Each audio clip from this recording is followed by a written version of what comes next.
guerre menée par la Russie en Ukraine. Il y a déjà 8 ans de ça, la communauté ukrainienne de Bordeaux organisait un rassemblement pour la paix le 6 mars 2014, juste en face, au miroir d'eau. Je vous montre le flyer qu'on distribuait en 2014. C'était un rassemblement pour la paix. Aujourd'hui, je vous cite l'extrait de ce flyer. Aujourd'hui, la guerre est aux portes de l'Ukraine. La guerre avec nos proches, nos amis, nos connaissances russes. Une guerre en Europe, aux frontières de l'Union européenne. De nombreux historiens, politologues, analystes comparent l'attitude de Poutine en Crimée à celle d'Hitler à l'aube de la Seconde Guerre mondiale. Ne renouvelons pas les erreurs de l'histoire, nous en connaissons tous le prix. Venez nous soutenir dimanche 16 mars 2014 devant le miroir d'eau à Bordeaux à 18 h. Donc déjà en 2014, déjà il y a 8 ans, nous avons essayé d'alerter toute l'Europe sur la dangerosité de la politique menée par la Russie, par le gouvernement russe. Aujourd'hui, les bombes tombent sur Kiev, les bombes tombent sur Kharkiv, sur Zaporizhia, partout, aucune ville en Ukraine n'est épargnée. Poutine avance, il est déterminé à détruire l'Ukraine, tuer les gens, les civils, les enfants sur son passage. Vous pensez que rien, on ne peut rien faire, on peut rien faire pour l'arrêter. Mais nous avons tous le pouvoir. Nous pourrons mener une bataille à notre niveau pour faire arrêter Poutine, pour le faire reculer, faire de lui une paria dans tous les domaines. La Russie aujourd'hui n'a rien à voir avec le lac des cygnes.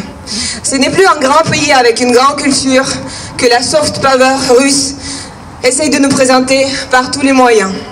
C'est un pays en dérive autoritaire, où la liberté de la parole n'existe plus, où les intellectuels, les opposants sont persécutés, sont arrêtés et tués. Nous devons dénoncer tous les crimes commis par le régime russe contre la population en Russie, contre le peuple ukrainien aujourd'hui, qui résiste et qui ne se plie pas devant la Russie. Nous pouvons tous mettre à mal la réputation de la Russie, la bannir de la scène culturelle. Vous avez peut-être vu la déclaration de la troupe du ballet de Saint-Pétersbourg qui désavoue Poutine, qui désapprouve la guerre déclarée par la Russie en Ukraine. Il faut que ces déclarations soient faites par milliers de Russes. Il faut que les Russes aient plus de courage pour déclarer ça publiquement. Il faut maintenir la pression sur les institutions russes culturelles qui cautionnent l'invasion en Ukraine.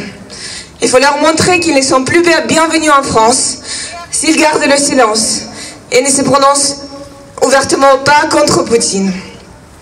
Nous, comme un simple citoyen ici en France, pouvons agir à notre niveau.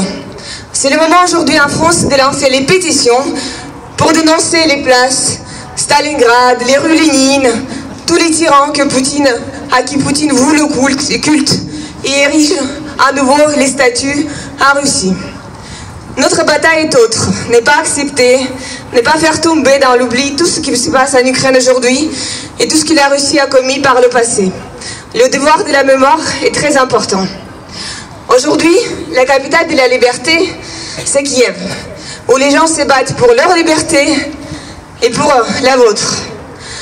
Qu'on le veuille ou non, on assiste à la 3e guerre mondiale dans laquelle 2 pays se battent. La Russie contre tout le monde et l'Ukraine pour tout le monde. Si la Russie cesse la guerre, ce sera la paix. Si l'Ukraine cesse de faire la guerre, il n'y a plus l'Ukraine. J'ai 2 amies à Kiev.